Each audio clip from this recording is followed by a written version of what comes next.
প্রথম আলো daily star Chhayanaut Udichi ভেঙে ফেলতে হবে, ধ্বংস করতে হবে বলে ছাত্র শিবিরের গুরুত্বপূর্ণ পোস্টেড নেতারা বক্তব্য দিয়েছেন। মিছিল আসছে এটা প্রথম আলো খবর পেয়েছে। তো মব হলে এগুলো হয় না, তারা সাহায্য চেয়েছিল, সাহায্য হয় নাই। মব বলা হচ্ছে, আমি আসলে সাম্প্রতিক সময় অনেক মব দেখছি, তাও না। তার আগে শেখ হাসিনাকে সরিয়ে আমরা মানে ফ্যাসিবাদ সরাতে চেয়েছি বলছি, আমরা কেউ কেউ চেয়েছি। আর শেষ পর্যন্ত শেখ হাসিনা আসলে ফ্যাসিস্ট ছিলেন, উনি একটা আটার মাফিয়া ছিলেন। যাই হোক, বিতর্কে ঢুকছি না। আমরা আসলে শেখ হাসিনাকে সরিয়ে, তার ফ্যাসিবাদ যদি থেকেও থাকে সেটা সরিয়ে আমরা অনেকে আমাদের ফ্যাসিবাদ স্থাপন করতে চেয়েছি।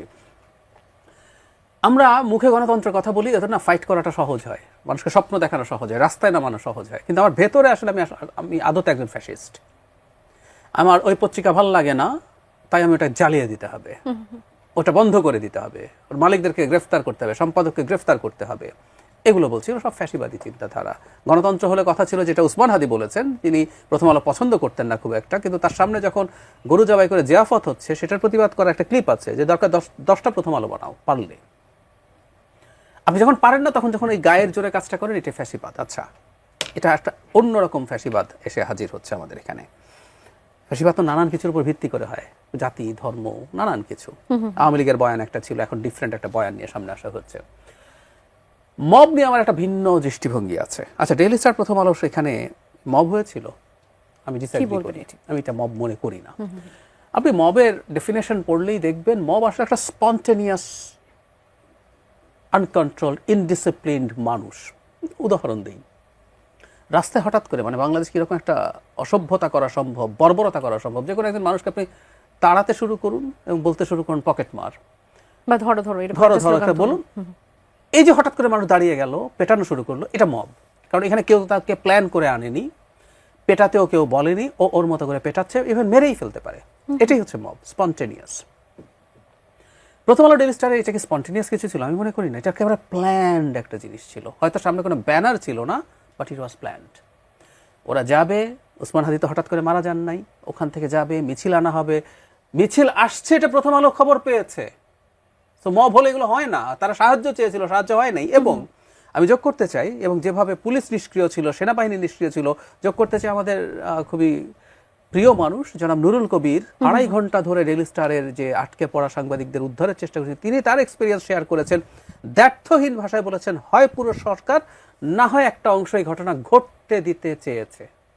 তো তার মানে দেখেন, একদম সুনির্দিষ্ট পরিকল্পনা, লোক আসবে, ভাঙচুর করবে। হ্যাঁ, এসব যখন করেন কিছু মানুষ সাথে যোগ হয়, কিন্তু মূল পরিকল্পনা করা হয়েছে। এবং আগুন নেভানো বা এটাকে ঠেকানোর জন্য সেনাবাহিনী, পুলিশ কাজ করবে না, ফায়ার সার্ভিস আসতে পারে নাই, আসতে দেওয়া হয় নাই। তাহলে এটা মব কি? আমার কাছে এটা মব মনে হয় না। মবের সঙ্গে এটা পড়ে, এটা একেবারে একটা ওইটাও পরিকল্পিত, প্রত্যেকটাই আসলে। কারণ ছায়ানটের 4টা প্রতিষ্ঠান, প্রথম আলো, ডেইলি স্টার, ছায়ানট উদিচি ভেঙে ফেলতে হবে, ধ্বংস করতে হবে বলে ছাত্র শিবিরের গুরুত্বপূর্ণ পোস্টেড নেতারা বক্তব্য দিয়েছেন। এটা নাকি তাদের slip of tongue, I don't know, তর্কে যাচ্ছি না। সুতরাং এগুলো পরিকল্পনা যে হচ্ছে তা জানি, তার চাইতেও জরুরি কথা, এই 4টা প্রতিষ্ঠানের বিরুদ্ধে দীর্ঘদিন থেকে সমাজে, জনাব নাহিদ ইসলাম কিন্তু একটা কথা বলেছেন, উইচ ইজ ইম্পর্টেন্ট, যে সমাজে সম্মতি উৎপাদনের চেষ্টা হয়েছে।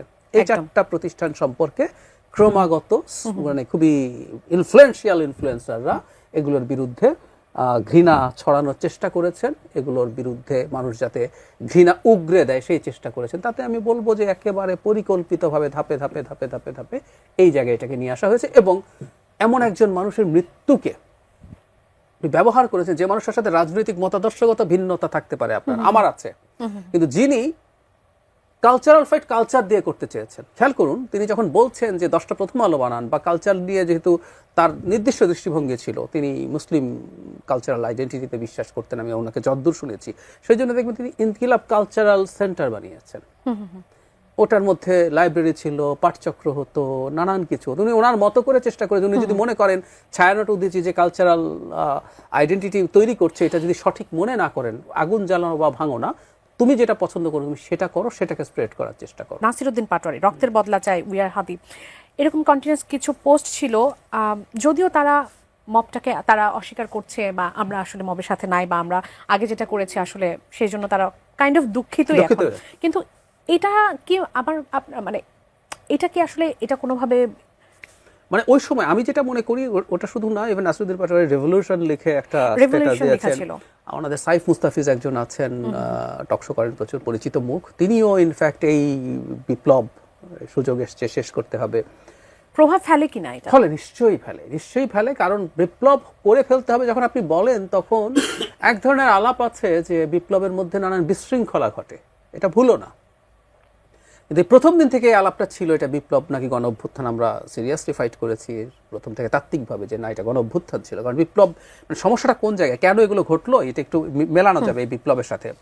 5 আগস্ট পরবর্তী সময় একটা গ্রুপ, এর মধ্যে একজন গুরুত্বপূর্ণ পাবলিক ইন্টেলেকচুয়াল আছেন, তার সাথে কানেক্টেড মানুষজন যারা সরকারের ভেতরে আছে, যেটা মানে নুরুল কবির যে বলছেন, সরকারের একটা অংশ আছে, সরকারের বাইরে থাকা ইনফ্লুয়েন্সিয়াল মানুষ আছে, দেশের বাইরে থাকা ইনফ্লুয়েন্সার আছে, সবাই মিলে এটাকে বিপ্লব বলার চেষ্টা করেছেন।